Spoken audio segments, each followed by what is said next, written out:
Hello and welcome to Future Self Dreaming. My name is Carlos Kukulkan, and today I have my buddy Mark England, who is the creator of a language system known as Procabulary. Hello, my friend. Carlos, good to see you, but my friend too. Yes, longtime friend. Dude, it's Friend of many adventures. damn straight. It's been too long, man. We're overdue a catch up. So That's true. It's very true. Yeah, so again, like I wanted to introduce you to the larger population, whoever's out there viewing on the YouTube world, as a friend, but again, as somebody who's inspiring and has something to offer that I think that people should be introduced to, being your language system, Procabulary. And just want to have a rave to you about that, what it has to offer people, where it's come from in your own journey. And do you want to start us by telling people what Procabulary is in a nutshell? I can do that. Procabulary it's a productivity tool. Mm-hmm. It helps people organize what they think and say so they can stay focused on what matters to them. Mm-hmm. That's the very short story. I'll tell you a little bit about how Procabulary came about from my side of the street, because I have, in my opinion, a very genius business partner that helped put a lot of polish on it and me. He rescued me in one sense from being an island castaway with a great life in Thailand, doing this work, to getting on bigger and bigger stages, and that saga continues to unfold. As far as my side of the street is concerned, I was a competitive kickboxer in college, and all of my training partners were either opening their own gyms or going pro. It was a very exciting time. I wanted to do the same thing, and life threw me a curveball in the form of an email that I opened up. I opened in 4.5 years of university. I opened up 2 emails from career services. One the first week of school, which for a variety of reasons I have no idea what it said, and then the second one was the last week of school. I opened up this email, and this was all on a hunch. I'm graduating in a few days. There's plenty to do. Anyway, I opened this email, and it said, "Teach in Thailand." And this is exactly what happened, Carlos. And without this email, we wouldn't be doing this Skype. We wouldn't be buddies. Okay. And a variety of other things. Open the email. It says what it says. I look up and I see something. I look back down at the screen, read the title again, and make a decision to go in literally 1 second.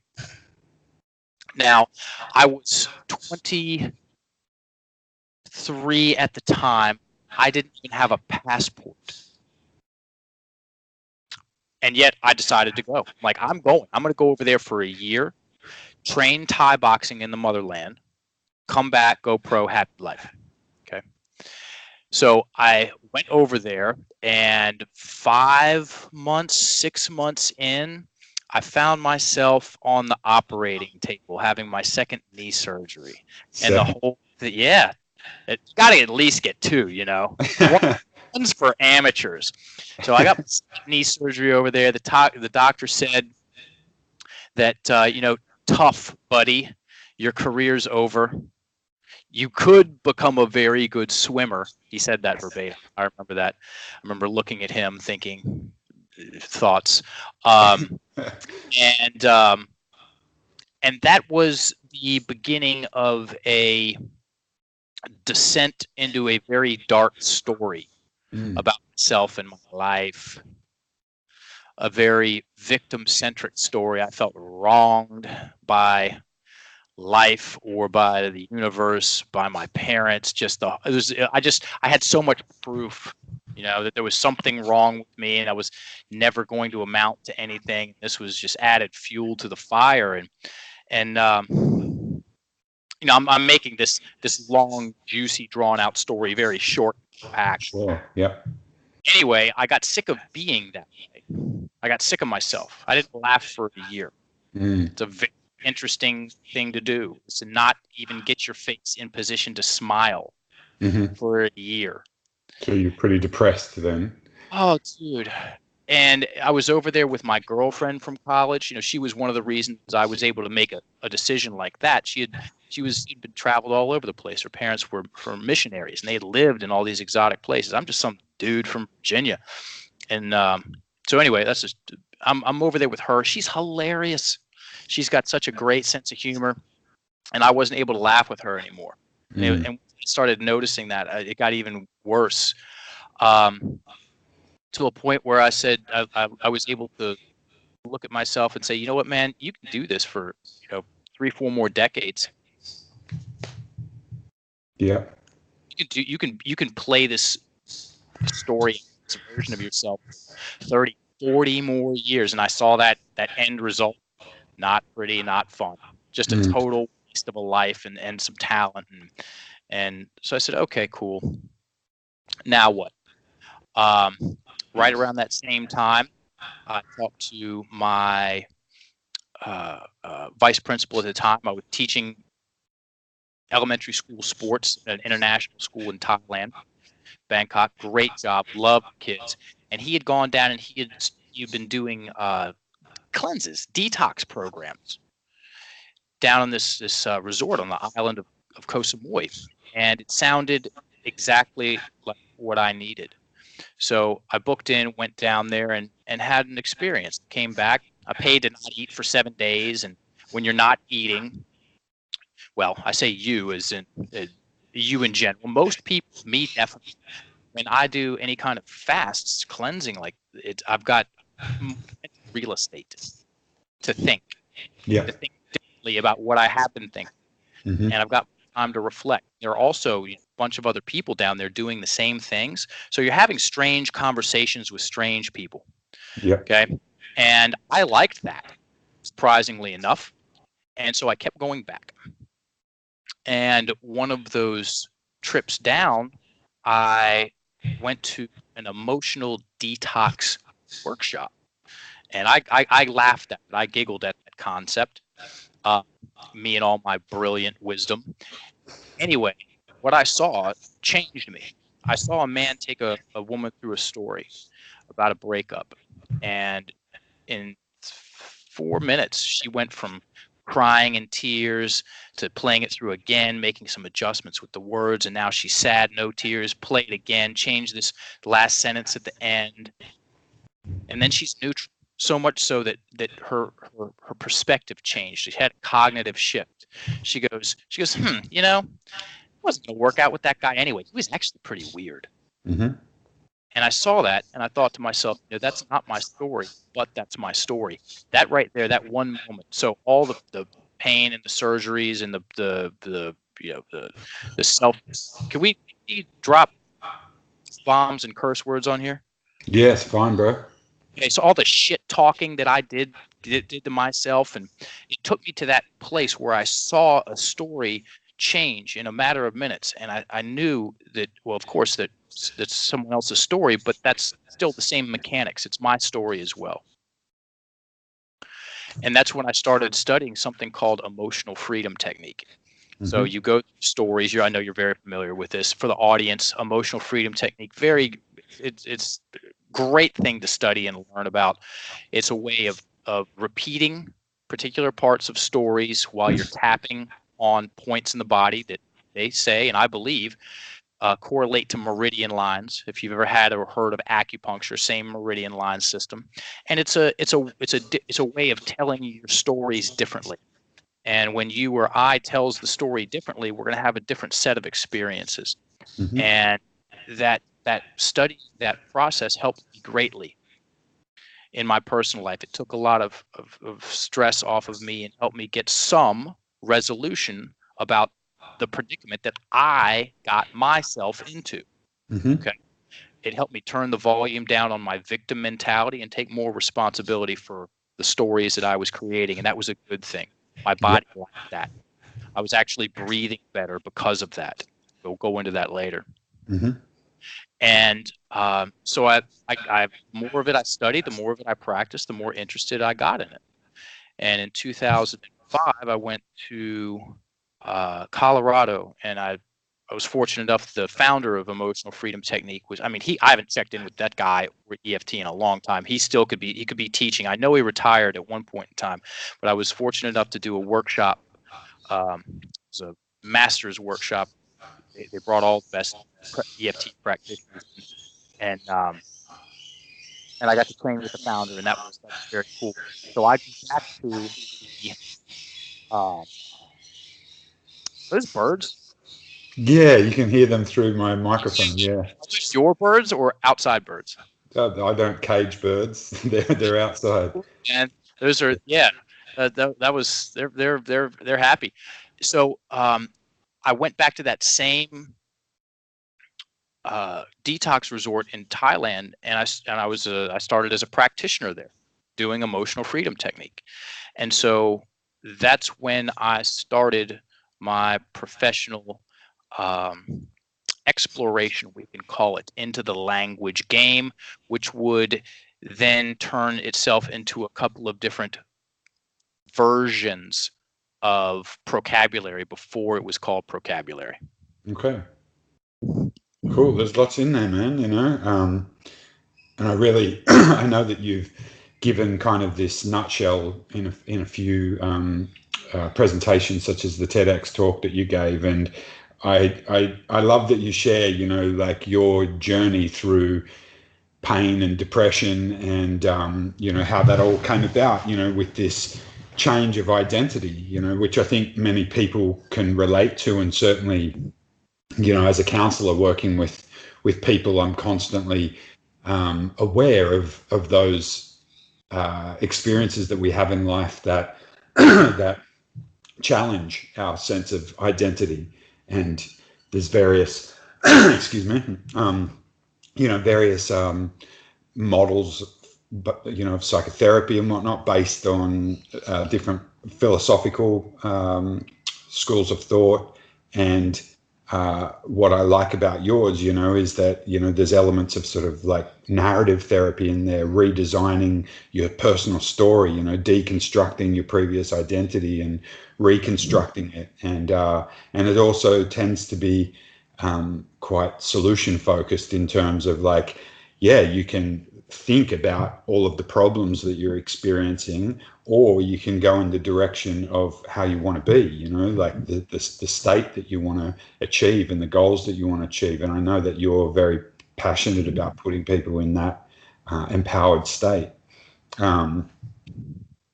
Yeah. So what happened, like, in terms of, you know, your own identity being changed, you know, when you were injured, and you know, moving through that, how did you use Procabulary, or what was developing into Procabulary at the time to help you move forward?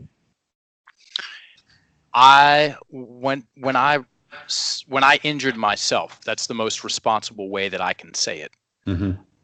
I had zero framework for how to manage an experience that way, as far as the story is concerned, as far as the story I was telling myself about myself and what this experiences mean about me. What I did know is that after a while, I got tired of feeling like an ultimate loser. Mm-hmm. I got tired of that. And I Mm-hmm. said, well, you know what? I know what will happen if I continue to be this way. And when I said be that way, I had no clue as to the direction that choosing whatever else that isn't would entail. Mm. Okay, I had no idea the depth of the term being would mean for me, and as far as how our words influence us, and that's what the crux of the whole conversation with Procabulary comes down to. What are our words doing to us? Mm. How are they doing them to us? What are we doing to ourselves with our words? How much am I participating in the identity I'm creating for myself? Mm. Am I a passive victim of circumstance, or am I engaged in this story, this identity, this character called Mark? And if I am, then to what degree? These are questions that came to me over time. I just summed up 10 years of distilling ideas in my mind into those questions that I comfortably contemplate now. Not that I have any real existential answers to those. Okay. In one sense, I'm still as clueless as I was before. In a very other sense, I've got, in a very different sense, I've got, in comparison to where I was, let's say, point blank when I got injured, I've got a tremendous amount of command over my word choice and the stories that I create now. Yeah. And that feels really good. And that feels really good not only in the terms I'm using as far as feelings and emotions. I'm talking about in how much tension I carry in my body, okay, and how well I breathe. So, on a side note, Procabulary, we took off when we did a podcast in the fitness industry 2.5 years ago. And I was comfortable going into the fitness world, one, because I was an athlete in college, and two, I knew I had something to say. And I proved what I was saying. What that concept is, that what we think and say influences how well we breathe. And that is very important to athletes. And I've been testing this out for years in certain yoga scenes. I don't practice yoga. I do stretch. Okay, I've never had a devout yoga practice, and I have been in. I've worked with a lot of yogis. Okay? I've given a lot of presentations to yogis. Yeah. And I very much appreciate them. They have work ethics, and they have systems that they study. Okay. And they have stories that they tell themselves. And I've seen yoga change people's lives. Yoga is awesome. And so what I would do is I would get brought in to teach Procabulary to yogis and show them that another way that you can develop your breathing mechanics, and by the way, by also developing your breathing mechanics, you'll help your alignment and everything that comes along with breathing better, which is everything. If you breathe better, life gets better across the board, period, end of story. Because here's the issue, is that there's a subset of the English language. It's called conflict language in the Procabulary system. Yep. And when people use it, and most of the time it's unconscious, and I say most of the time it's unconscious because people want to feel good. People want to feel relaxed and confident and focused and be able to go after what they want. When people use conflict language, they put themselves in a state of stress. Okay? We'll go into some of what conflict language is here in a minute. And when someone puts himself in a stressed state or sympathetic nervous system response, okay, our breathing gets trapped in our chest. And when our breathing gets trapped in our chest, we have, which is known as shallow breathing, labored breathing, or coastal breathing. A lot of things happen. And some of the things that happen is that we get locked into seeing things in a certain way. Okay, the reticular activating system, which is a piece of hardware. If anyone's interested in personal development and changing belief systems, then the reticular activating system is I say this comfortably, it's a must study. You want to know about this because you got one. So the reticular activating system. You ever gotten in a car before, Carlos, and then you started seeing that same car out on the road? Yes. That the reticular activating system is involved in that. Okay. Some of the things that it does is that once it gets programmed with something that it considers important, it goes out to find more of those things. Determines your focus, doesn't it? Yes. Yeah. And it's an inside job first. Mm. Okay, we've all experienced gossip in one form or fashion, right? Mm. Okay, so have you ever had the experience of, and it's very hard to control, you've ever had the experience of someone coming up and saying something to you about someone else? Let's say it's gossip oriented. Let's just take the gossip out of it. Someone comes up and they say something to you about someone else, and it's negative. Mm-hmm. In your mind, the picture of that person changes. Mm. And then Definitely. when you see that person in a social situation later on, your reaction to them is different. You Definitely. could be more closed off. You might see them in a certain way. You're less inclined to want to talk to them. I've definitely had that experience. Mm-hmm. I've also had the opposite experience. Somebody says, "Oh man, you got to meet this person. They're so this, and this, and I love this, and this about them." And I see them in my mind in a certain way. I've never met them.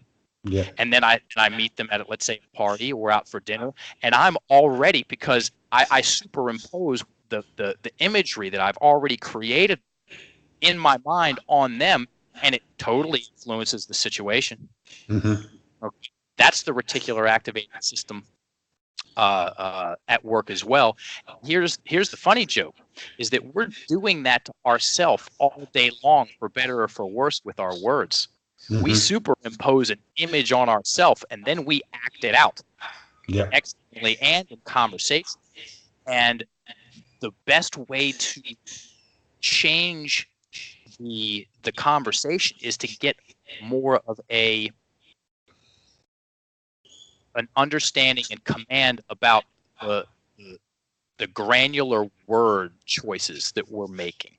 So I mentioned conflict language earlier. Yes, conflict language activates that stress response. And when someone goes into a stress response and their breathing gets trapped in their chest, their focus gets locked in a certain way. Mm-hmm. And until they come out of that stress response, it's going to be very hard for them to see things differently. Yeah. Okay. And it also turns people into shit listeners. When someone goes in, you see this all the time working with people. When someone's all worked up and in a stress response, we have language in the American English. We say it's like talking to a brick wall. Yeah. Okay, also known as amygdala hijack. If you want to look that up, that's a technical term. So what I did is I did a lot of sessions for many years with people, and I focused on what words would set them in a stress response and get them all. And I started taking notes, and while same real time I'm studying that, I'm like, okay, well, how can we say this differently? And we would make different sentences, different statements, and I would watch basically magic happen. Some of the, well, not some, the three pillars of conflict language, which comprises worry, What? Sorry. Say that. The other one. worry, Worry. worry, and worst case scenario. Mm-hmm. Then we've got the blame and the bitterness, Mm-hmm. and indecision. Mm-hmm. And put those three things together, and that's usually the Molotov cocktail that people use to create their problems. So Mm-hmm. what's the worry and worst case scenarios? That's the negate. Yep. I don't want to have so many arguments with you anymore. I can't keep focusing on my past. I'm not going to spend all my money this weekend. It's the can'ts, the won'ts, the isn'ts, the don'ts. So if Yeah. there's any note takers listening to this, write down those key words. Great words to focus on and pay close attention to. Then we got the blame game. Okay. This is the stuff that really entrenches and inflames the victim mentality. Called projections. Mm-hmm. You never let me think for myself, Carlos. Mm-hmm. Okay. She's always controlling me. Mm-hmm. You know, my father, he won't give me any credit for anything. When I say that stuff, and it usually when people tell themselves stories, they do it more than once. If I tell myself stories like that all throughout the day, I'm creating this mental imagery in my mind. Yeah. Okay. And it plays out. It totally plays out. And then we have soft talk. So have you ever met someone who had a real trouble making decisions in their life? Yes, consistently. Yeah. It's a particular flavor of stress. Yeah. So what are the soft talk keywords? I'll review this at the end for people that like repetition, which I am one of them. I guesses and maybes and thinks and sort ofs and almost likes and possiblies and coulds. Yeah, I guess I could come on I guess I could get on a Skype call with you, perhaps, Yeah. Carlos. If I had responded that way, how would you have felt? Sort of non-committal and not met. Exactly, exactly. That's a phenomenal way to sound and and act unprofessional. So for all the people that have jobs that are listening to or professions or careers or passions, however you want to describe it, if you want to get even more solid and pro in whatever it is you're doing, take some of those words out and watch what happens. And guess where you want to do that? On emails. It's a great, if you're conversing with people in emails, look out for those keywords because they come up a lot. We do half of business as far as vocabulary is concerned, half of our business in fitness industry, and the other half in the corporate world, training, sales training, things of that nature. And people love talking about soft talk, okay, Yeah. because it gives them some very practical tools as far as communicating with people professionally. Yeah. Yeah, particularly, I guess in that sales environment where people may be non-committal and you're trying to perhaps edge them towards making a commitment towards a sale. That too, or or or getting an appointment with someone. Yeah. Okay, or a date. You know, we do Yeah. this in trainings. And the Well, girls always respond in certain ways. Have ladies you ever had a guy come up and say, I think I might want to possibly ask you out on a date one day, perhaps, and they all go, oh.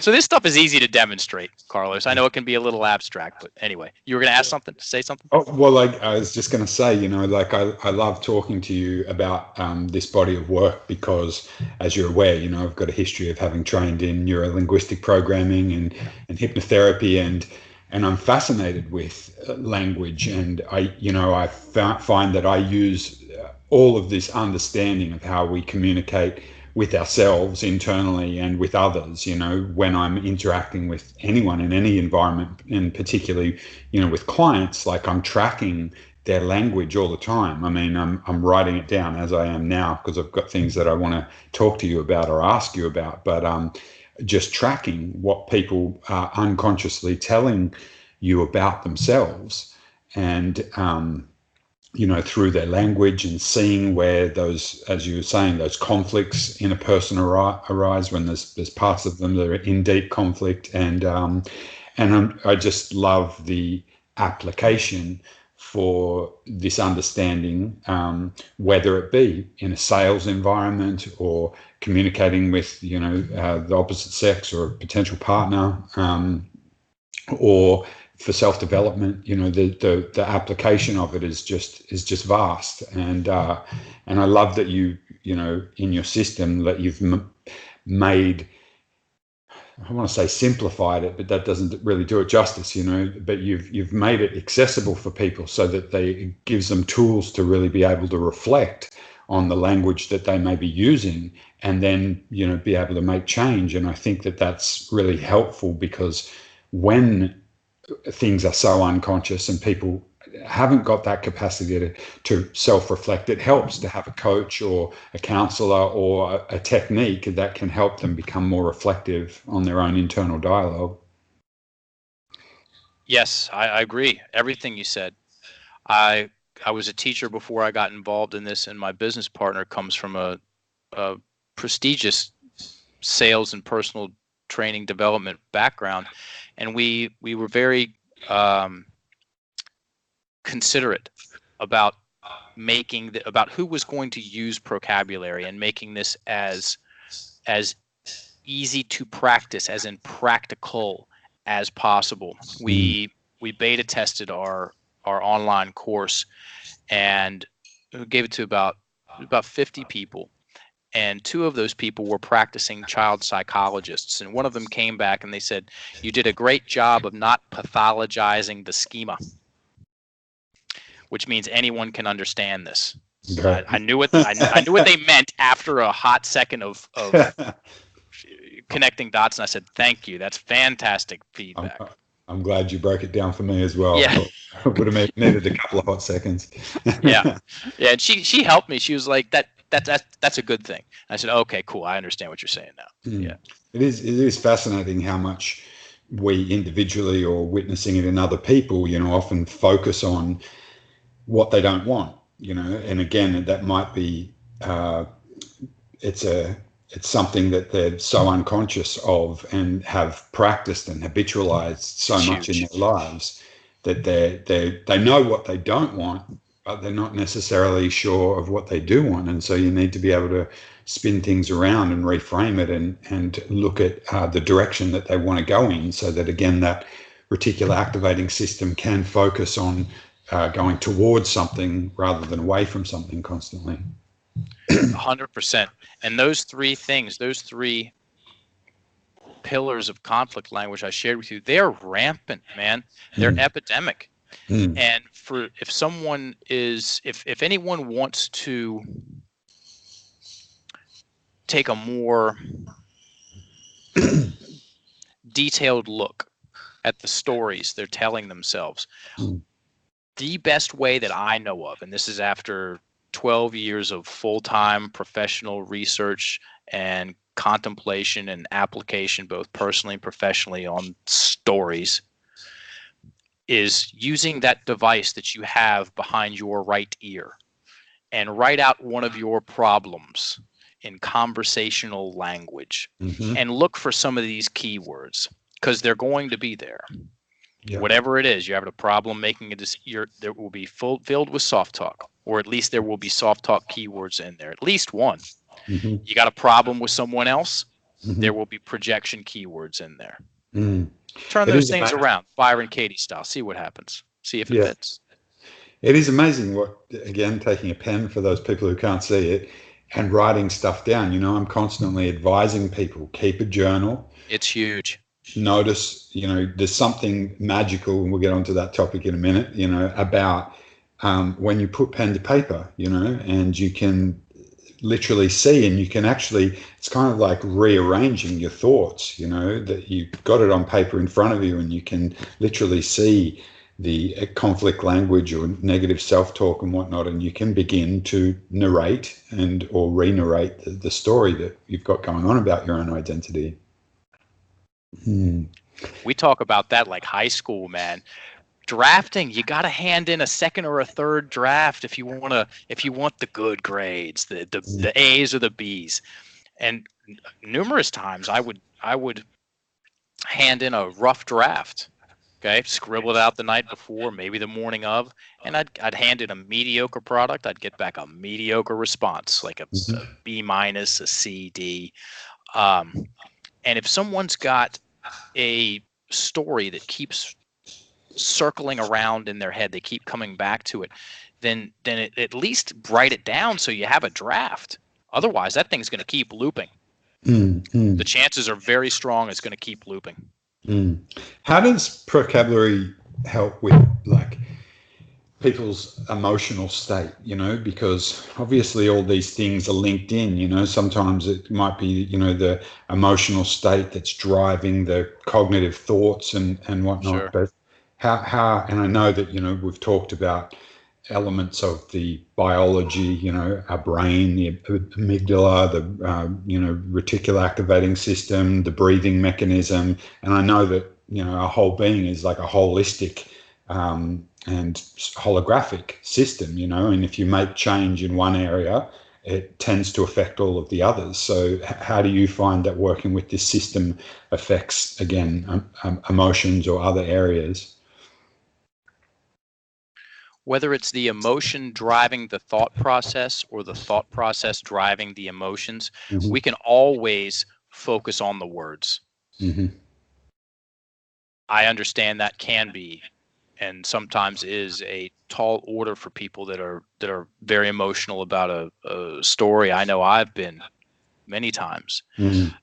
And I've always been, almost always been, able to write something down. Mm-hmm. And so how does it help me? It changes what I'm focusing on. If I tell myself that um, you know, she's always controlling me, and I allow myself to repeat that, and I build up the um, the anger, the frustration, and if I take it far enough, the disdain with this person, then I'm more or less locked into repeating that process over and over again until I change the words.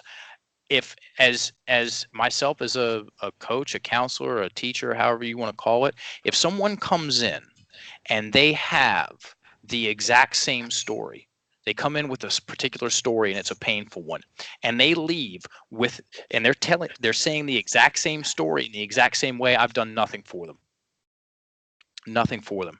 We tripled down, we quadrupled down on the word choice. Mm-hmm. And by being able to give myself a different interpretation of reality based on knowing that, oh, wait a minute, there's a couple of ways that I can tell myself a story about what's happening.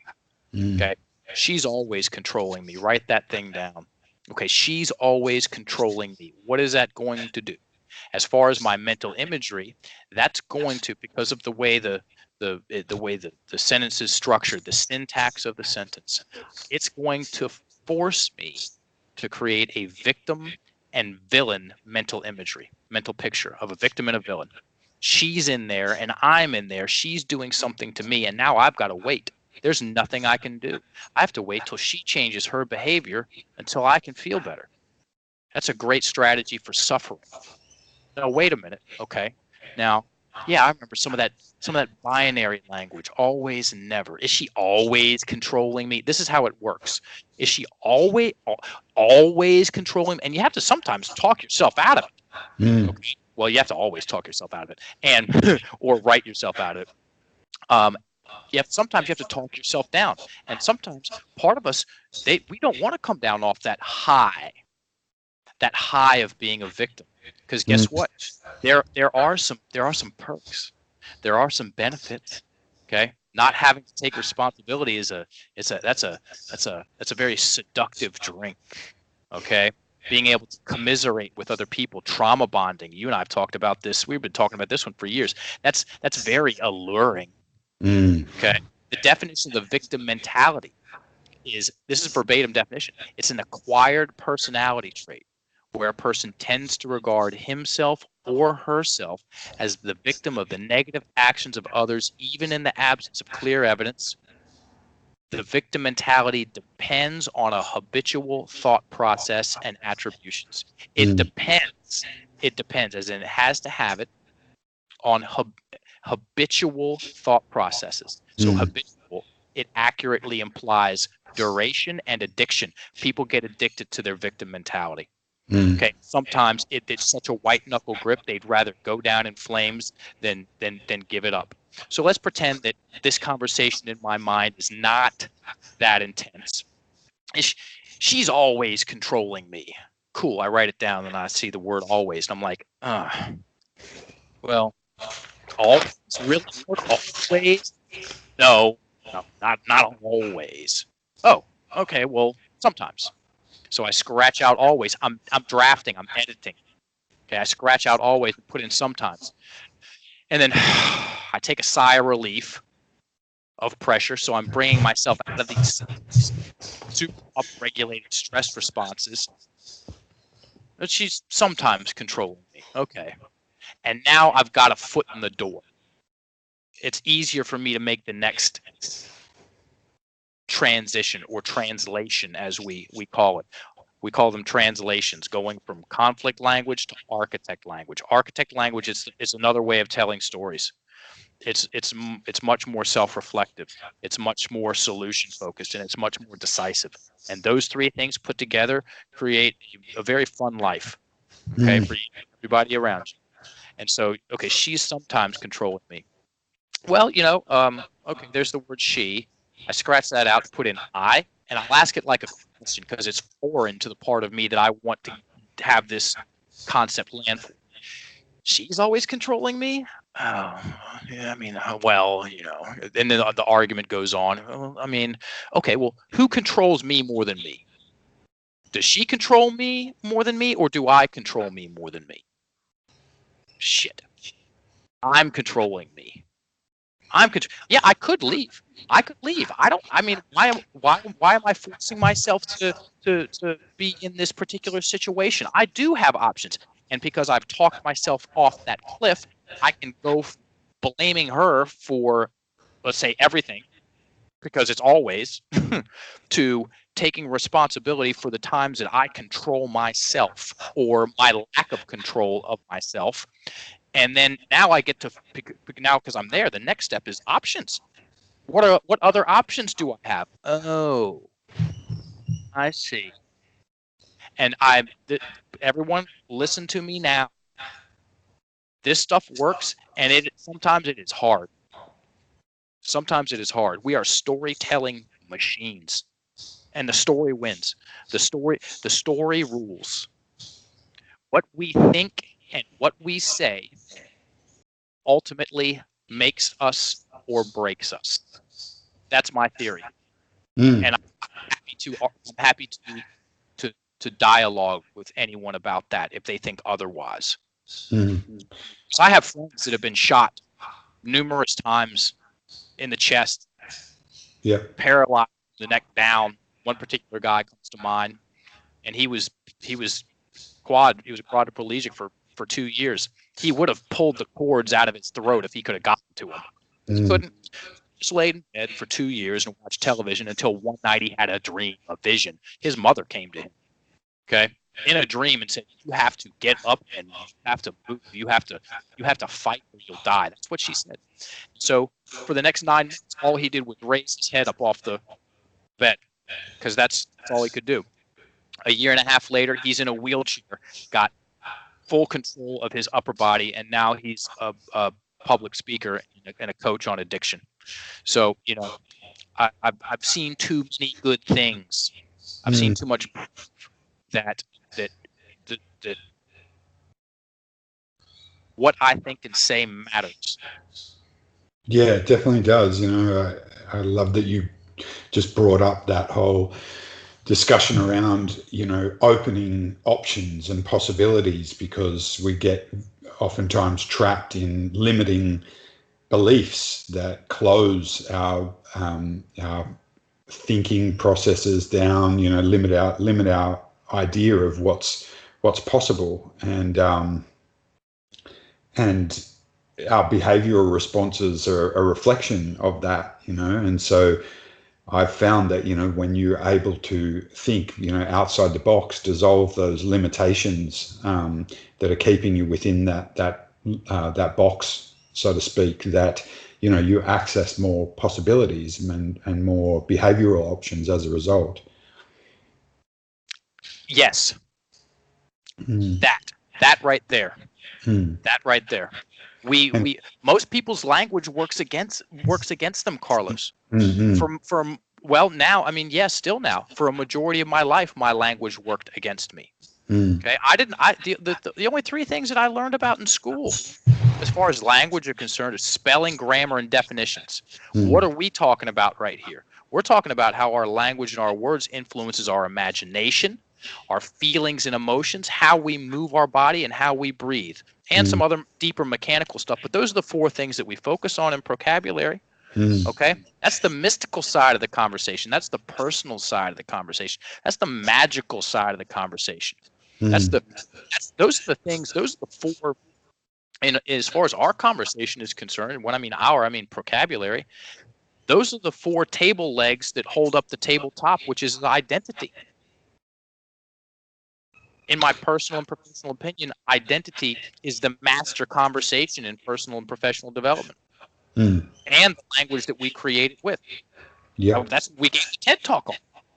Identity is not what Webster's definition of identity is. I'm sorry, and I'm not sorry. Sorry, not sorry. It's not a fact. Because that's what the definition is. The fact of being who or what a person is. That's the dictionary definition says it's a fact of who you are. Webster's definition of identity is the fact of being who or what a person is. Okay. If I was a fact, I'd see myself as the same as I did 30 years ago, and so would you, and neither of us do. We're an ongoing process, and we participate in the process. Yeah. Participate in a lot of our participation it comes from the way we use our words. Yeah, we're dynamic beings. Big time, man. And we can tell ourselves all kinds of stories. We can tell stories that constrict and control. I find that a strange, interesting, weird part of the conversation. Rudolf Steiner's definition of a Luciferian force is anything that seeks to constrict or control. And when I tell myself a story about who did what to me, and I focus on things going wrong, and about whatever that I know I need to make a decision about, guess what constricts? My energy, my feelings, my breathing. Things stagnate, not fun. And I do that for a long enough period of time. My neck gets all tight and my jaw, and I get knots in my stomach. It's not rocket science. We're just not taught to focus on these things. Okay. And then what's the other side of the conversation? I can tell myself stories that make me look up and around, and I'm actually looking at possibilities. That's interesting. And I take bigger, deeper breaths, and I feel more expanded in my energy field, and I move better. I actually move more. I move more, and I move better, and I sleep better. And guess what? I'm not just sleeping better. I'm craving better foods. Like my diet's improved. I'm taking better poops. Like I'm listening to people better. I'm not flicking people off in traffic. I mean, the thing just goes. It snowballs in the right way. Yeah, you know what you were talking before about people getting trapped in their victim story and the sort of secondary payoffs that people have for that, and the addictive nature of drama, that people get hooked on their own supply because, you're triggering dopamine hits and whatnot, from the drama that people create, so there's all of these payoffs for being a victim in that sense. And as far as the story part of it goes, it fascinates me when I see people that are so heavy in that victim story and the investment that they have in convincing everybody else around them of their stories, that power of telling story, it is very powerful, and influential, It's so powerful. I know of nothing more powerful. The definition of a spell is a word or a combination of words. My identity is a combination of words. It is. It is, and it's finite. It's the strongest force in the universe, as far as I'm concerned, for me. For the people listening, please share, the stories that you tell about spell casting and the abracadabra meaning and the rest of it. That's wild, man. A lot of things changed for me one fateful night down in Ecuador. I was living down there for about a year and a half, and we were out to dinner, and guy at the end of the table, I don't even remember his name, man, but he hit me with a hammer. He knew I was in the language game, and he said, "Hey, Mark, you know what abracadabra means?" And I go, yeah, magic. He goes, no. He goes, abracadabra is Aramaic, and it translates to with my word I create, or with my word I influence. And lightning struck. That's what I felt. I put my fork down. I looked at him. I said, tell me everything you know. And look that one up, people. And guess what? Turns out he was right. The metaphysicians of the day would triangulate abracadabra and wear it around their neck to remind them of the power and the mechanism of the spoken word, because they knew if they got that right, that was where it starts. That's where it started for them. And also they believed that configuration, that downward pointing triangle with those words configured that way, would dispel, which means to cast out, dispel negative energies. So spells and dispels. I'll say it again. The definition of a spell is a word or a combination of words of great influence. And when I'm blaming that person over there and terrorizing myself with negative pictures of all throughout the day, I'm spelling on myself. I'm creating, I'm casting constrictive spells. As far as negations is concerned, I think this will land for your audience. How long have you been hearing about vision boards, Carlos? Oh, well, a long time. I mean, obviously, when The Secret appeared on the scene, people were using them more and more. But prior to that, studying various forms of self-development, vision boards were a big part of that. Big part of that. So you could say 10 years easy, huh? At least. At least, probably closer to a long time. Okay. And so when I've explained this in certain, festivals or yogas, I'm like, raise your hand if you know what a vision board is. A lot of people raise their hand. And so what do you put on a vision board? People are like, oh, I put this and I put that and I put this and I put that. And I say, so you put pictures of what you want on your vision board? And they're like, yeah. Why? Well, it helps me focus, and I like the way it makes me feel, and this, and that. And then some people talk about deeper metaphysical stuff that, I kind of understand. And then I'll ask them, do you ever put pictures of what you don't want on your vision board? And they're like, no. They look at me like I farted, man. They look at me like I just said something. They're like, no. Why would I do that? And I'm like, what would happen? And then they give me some answers, and I said, well, what about your internal vision board? It's the same thing. Mm-hmm.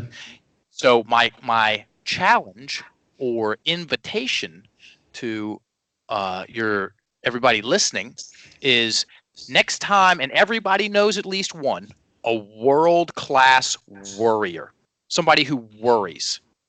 They're awesome at it. If there was an Olympics of worrying, they would contend. Listen for the words. Listen for the negations, the negation keywords, the can'ts and the won'ts and the don'ts and the shouldn'ts and the isn'ts and the nots. They're there. I promise you they're there. Yeah. I was going to ask about your, you started expanding upon your journey with language related to this injury that you had when you went to Thailand, and I know that you had another injury a year and a half or so ago. Yep. How obviously, there's a length of time between these injuries and a lot of awareness around that. How did you use that system or process this injury that you had when you snapped your elbow? Dude, great question, man. I'm so glad that happened. Yeah. It was an amazing way for me to check in with myself. So let's do a little review here. 2002, I jack my knee up for the second time and turn into the biggest whining, complaining, loser, victim-centric monster that I could concoct. Okay? That was a heroic effort. I put so much, talking about people putting so much energy into it. Dude, I poured myself into that story and just wallowed in the dirt, dude. Okay, so we fast forward 16 years. So this was March 13th, 2018. I go to a jiu-jitsu class with my buddy. I used to roll in jiu-jitsu. It's been forever. I'm like a time capsule with that shit. Anyway, I go into a very progressive jiu-jitsu gym. These guys smoke a lot of weed, and I mean, this is what they're known for. They smoke a lot of weed, and they figure out really wild ways to twist people in knots. They're awesome. I love them. I really love them. They're cool. And so anyway, I don't practice their system, but I really respect it. So we go in and do a class, and I get put in something that I'm unfamiliar with. And it's kind of it was a Kimura lock from whatever. And I think I can get out, and I'm struggling, and he's got it locked down. I'm torquing on my arm. My elbow explodes. Basically, my elbow explodes.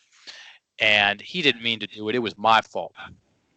And it made the ripping and the crunching sound. It sounded like something out of Jurassic Park when one of those T-Rexes grabs a hold of some poor person and they're just toast.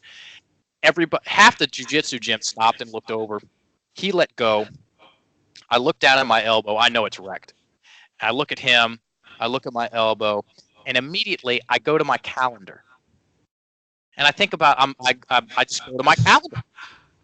There's no drama at all. No, I was like, that just happened. Cool. Okay, so that kettlebell certification in 2 weeks, that's definitely not happening. I hope I can do this conference that we've got in 1 month, because it's only myself and another person doing that, manning the booth. We'll see. I turn to my buddy. I'm like, bro, we got to go right now because this just happened and I'm on the insurance for the rental car. So I want to get back to the hotel just to make sure this thing doesn't start flopping around before that was it. And I kept the story small and I kept it practical, as opposed to global and nuclear clouds going off everywhere and curses from the gods coming down. And dude, it was a complete opposite. And that was a large part of that, Carlos, was due to, and if I can do this, anybody can do it. A large part of that came down to the amount of story work that I'd done on myself. Unraveling stories. Processing stories. There's a lot of ways to do it. Just look it up, okay? And then also being able to moderate my real-time story. Here's a technique that I get asked about a lot. Well, it's not that I get asked about it. It's, people come to seminars and they're like, okay, this is awesome, but what's the one thing that I can do? Okay. Sometimes I either tell them to write things down, and this is the other piece of advice that I give them. If they say, well, what can I do in conversation? How do I track my own words? Here it is. Slow down your rate of speech by about 20%. That's going to be so monumentally revealing to you about what words are doing what. It's going to give you extra mental real estate to see things, to see your story differently. Very valuable.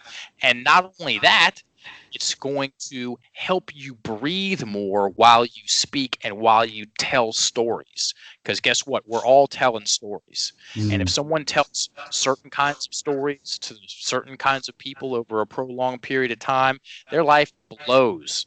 Okay? If we tell different kinds of stories, if we tell the more expansive kind of stories, and we repeat them enough, and we use the right emphasis, and we get good at telling those stories, then our life expands and really cool people come in and we get to do cool stuff. Okay. Thing that I coach specifically about now is public speaking. It is my forte. It is my specialty. And it's not the main piece of advice. It is definitely top 3 when it comes to giving public speeches, talks, presentations. It behooves us to slow down our rate of speech when we're on stage. I noticed that. I was just going to say, I just quickly recently, again before this interview, watched the TEDx talk that you gave, and my immediate impression of you, was how pulled back you were, how concise and focused on what you were saying, but there was that noticeable slowing down of your speech.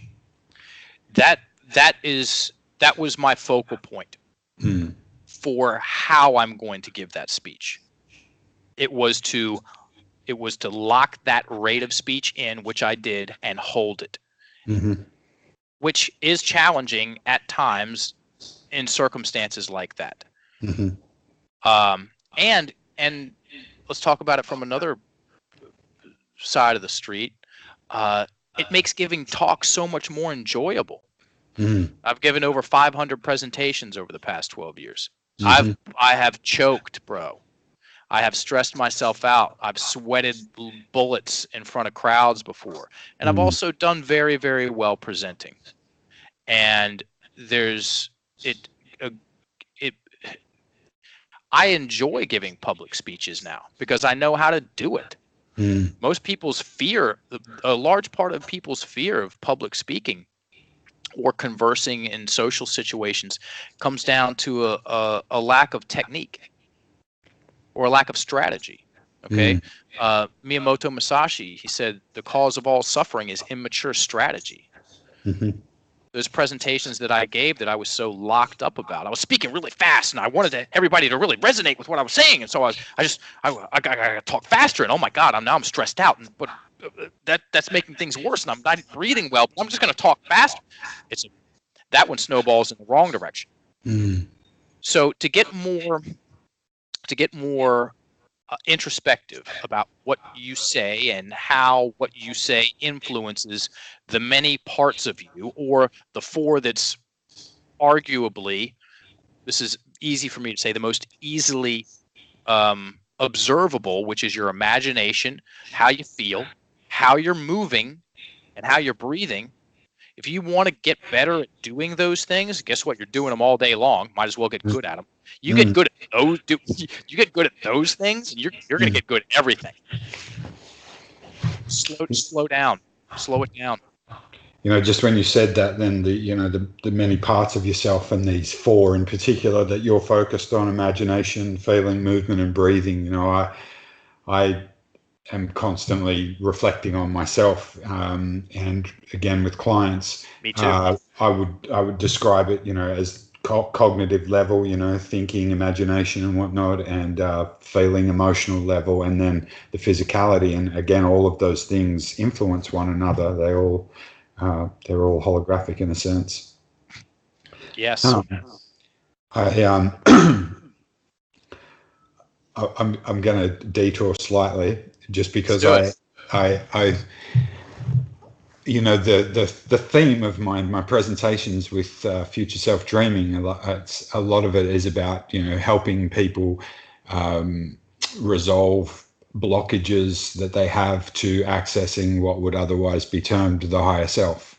And so the people that I've been interviewing, I like to ask them about their experience of or their understanding, if they have any, around that concept of the higher self. And there's three questions that I like to ask, which is, what does that concept of the higher self mean? What has your experience of that been? And how does it inform the body of work that you present to the world? So the first question is, what does that mean to me? Yeah, the concept of a higher self, does that mean anything to you?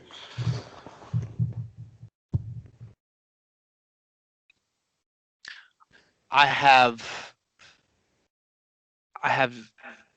negation acknowledged. I've got no good answer for that. Sure. Carlos. I've read some of the books. I've gone to seminars about things of this nature. How we met, the conversations that we've had. I still only have more questions than answers, and I'm okay with that. I'm okay not knowing. I take a page out of my father's book. I am a simple guy. I'm a simple man.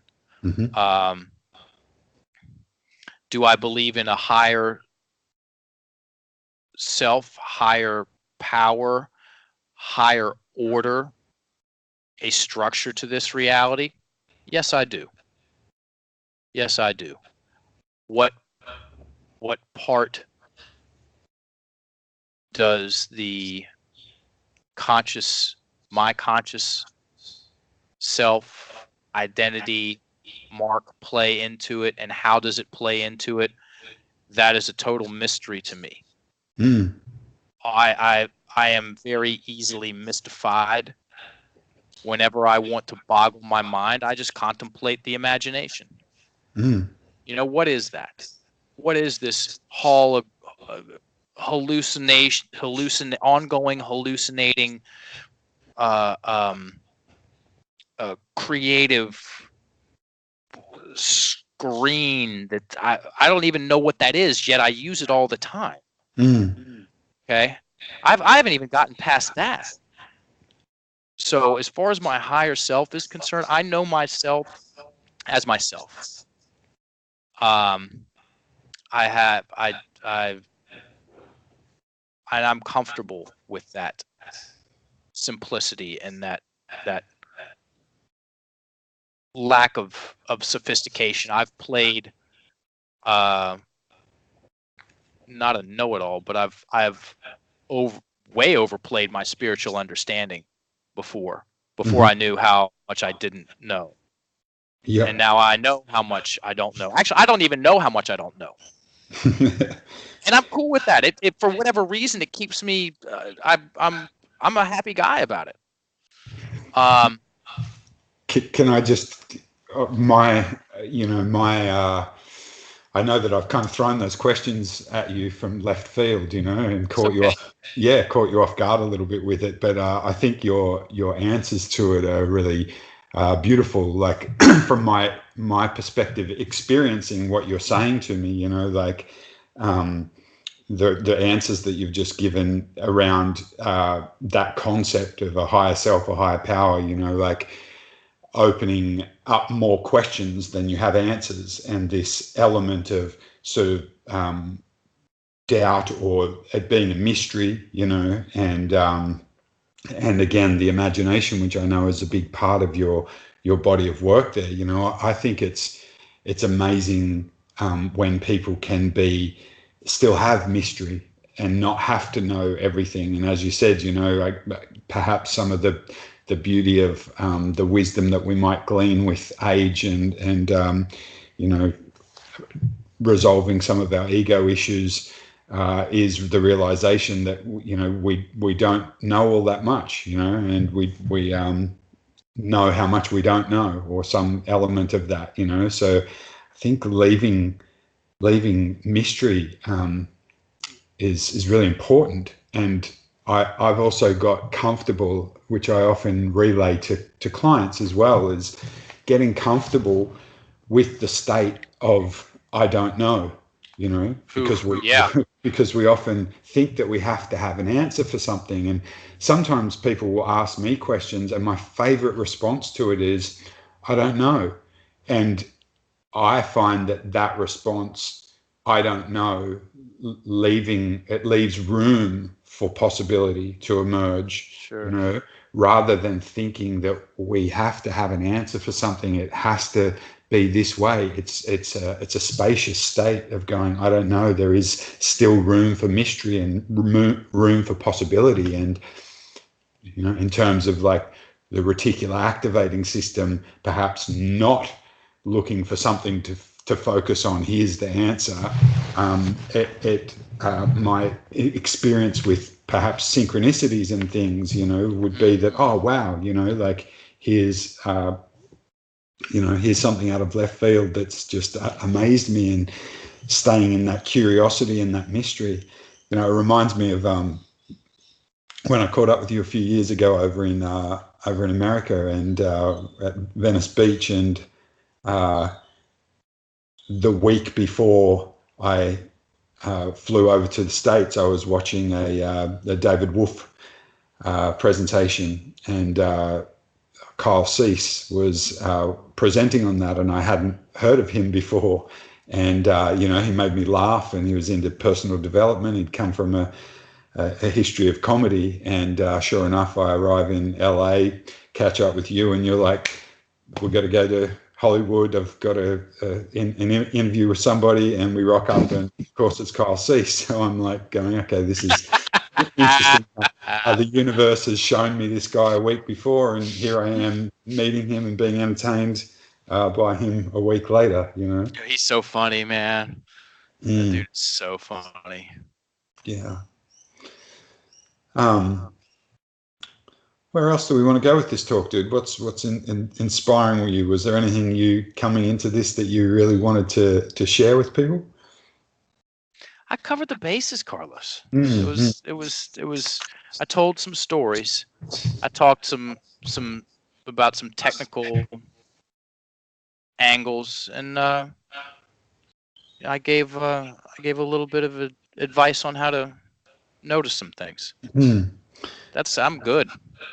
Cool. Yeah. Well, I really appreciate you sharing your personal stories, man. Like I think it's something that I have been doing in my own presentations, you know, sharing some elements of, you know, the intimate part of my inner world, because I find that you're more relatable when you can do that, you know, when people can have a sense that you've gone through some challenges and some hardships. And there's a lot of people out there that try to present the image of having, you know, the best life ever, or you know, a fantastic relationship, or, you know, they're portraying all these things on social media and whatnot. And I find I get a lot more connection and rapport with people when there's an element of being able to relate to vulnerable or challenging experiences that we've had, you know, and I know that yours, you know, that often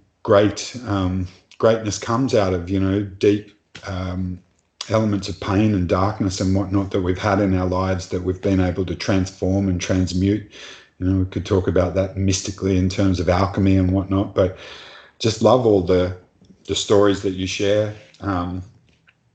You know, challenging your own sense of self-identity and keeping, you know, with a sense of mystery and curiosity at the same time.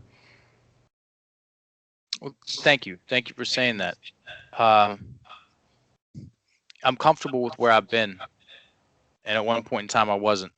And you know, the stories that I tell myself have, you know, been part of that transition. So everybody that's listening to this, you know, we all have a story, and we've all taken losses and had painful experiences happen to us, or we've created for ourselves, or a mix of both.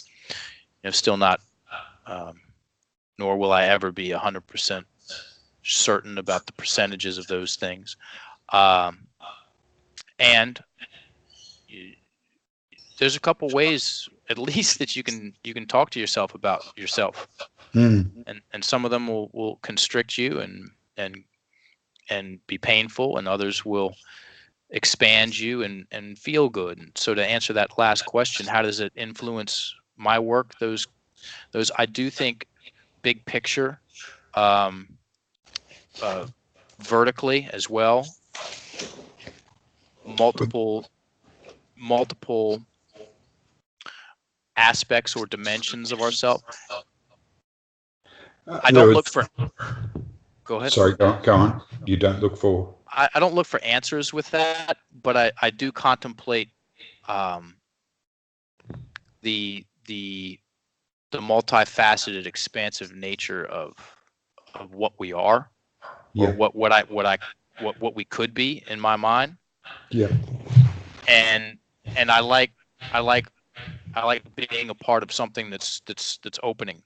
It opens people up to their talents and their geniuses. It gives them a chance to get really good at things and enjoy being good at those things. Like I've been good at things before. I've gotten good at things before, and the story that I told myself about myself, my identity wouldn't let me really enjoy that stuff. Okay. You know, I am how I am with things now. As far as, you know, my level of presenting, it's the thing that I've gotten best at life, in life so far, and I enjoy it very much. So yeah, where I'm going with that for people is focus on your story, contemplate it. there's something you were saying, in terms of that relation to, some concept of a higher self around, perspective, the bigger, as you described it, thinking in terms of the bigger picture, or contemplating these multifaceted, expansive parts of ourselves.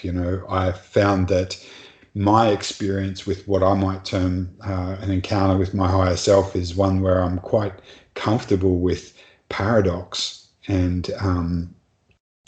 that there are, to use an analogy, many paths up the mountain, that there's so many choices that we can take. And, when you perhaps, I know when I did a lot of training in NLP, we were using sort of visualization techniques to, float up above our timeline, however we envisaged that. And you could see things from a broader perspective. And I think in terms of even, using counseling techniques and whatnot with people, is to be able to take that bigger picture approach to events that have happened in our life and be able to get more perspective on it and reframe it and whatnot. And I like that, what you were sharing before about that second injury that you'd had, that there had been so much development of your perspective of yourself, that your identity wasn't your sense of your self-identity at the time of the first injury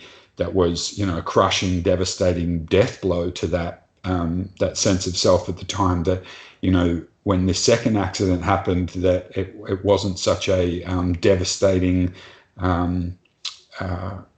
devastating experience, and that immediately you're taking responsibility for it. It's not this guy's fault. You're not at, in the victim position for this. You're taking responsibility. And, I have felt empowered in developing a certain perspective to events that happen in my life, even when they are really challenging or painful or whatnot, going, well, on some level of myself, I'm choosing this experience. And you begin to transform what may seem like tragedies into blessings in disguise, So perspective in our thinking, or being able to access that expansive part of our identity, I think goes a long way towards getting us into an empowered state. Amen, brother. It does. Mm-hmm. There was one other thing I've been taking notes as you were talking. I guess I'm coming back to a few things that points that I enjoyed hearing you discuss, and one of them was that when you're talking about, say, your relationship I think you're talking about perhaps a relationship with a girlfriend or something, and how you could go into that blame victim state and use that, always or never, language, and how you brought that relationship back to yourself, and again, I'm as mindful as I can be with that type of thing with myself, and also when I hear it in others and clients that I work with. I like to use the analogy. I think I probably picked it up from David Icke at one stage, but he was giving an analogy of, like, we're often trying to brush our hair in the mirror. We might be looking in the bathroom, looking at ourselves in the mirror, saying, oh, there's my hair, and you get the brush out and you keep hitting the mirror and it doesn't do anything, because you've got to actually use the brush to comb your own hair, and it's like that with this inner relationship with our inner world. We're having these outer experiences that are often reflections of what we're projecting onto this screen of reality that we're encountering. And, when we make that change in the inner world, then the reflection all of a sudden is changed. And I know when I've done, trainings in personal development and stuff, sometimes I make that inner change, and you might walk out of that TP or that workshop space or whatever environment that transformation's happened in, and it's like you're in a different world. There's so much inner transformations going on, and you're like, wow, like I literally feel like I'm in another dimension at the moment. True story. Was there anything Was there anything, I guess, hearing that, reflecting on, what you were talking about, working with that inner world rather than, trying to change the external reflection outwardly, that comes to mind for you?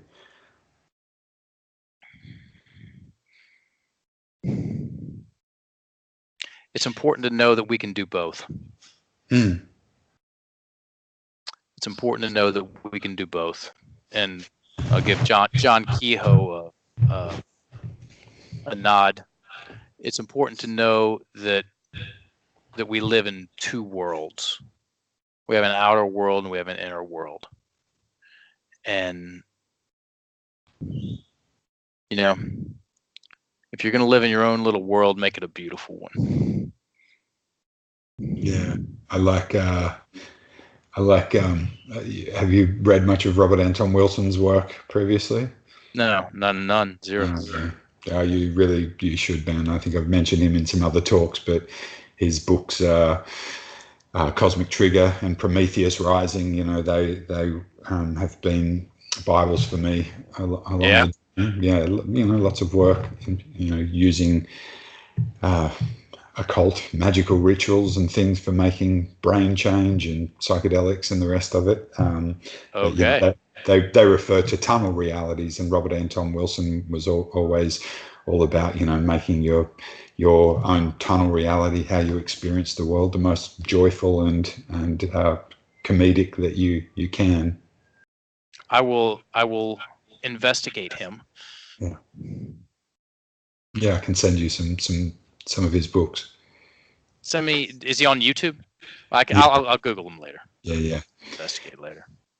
So I suppose in wrapping things up, dude, how can people find you if they want to know more, if they want to find out more about Procabulary, do courses, do workshops or personal coaching and stuff with you? What's the best avenue for that? Yeah, go to procabulary.org, and right as soon as you get on the site, there's a pop-up. It's blaze orange. You'll see it. And so we talked a lot about conflict language in here today. The other side of the coin that we specialize in is goal setting. We help people focus and get clearer, or maybe a lot clearer about what they want. And we took our very best goal setting tech and put it into a 5-minute video that you put in your email and you get it. It's rad. And if you want to listen to a good TED Talk about abracadabra, go to YouTube and put in my name and TED Talk, and you'll get it. It's fun. 9 minutes of fun. Awesome. Thank you, bro. It's been a real pleasure. It's always a pleasure, Carlos. I look forward to the next time we're in the same physical space. Me too, indeed. Okay, my man. Thanks. Let's sign off. This has been Future Self Dreaming with Mark England and Procabulary.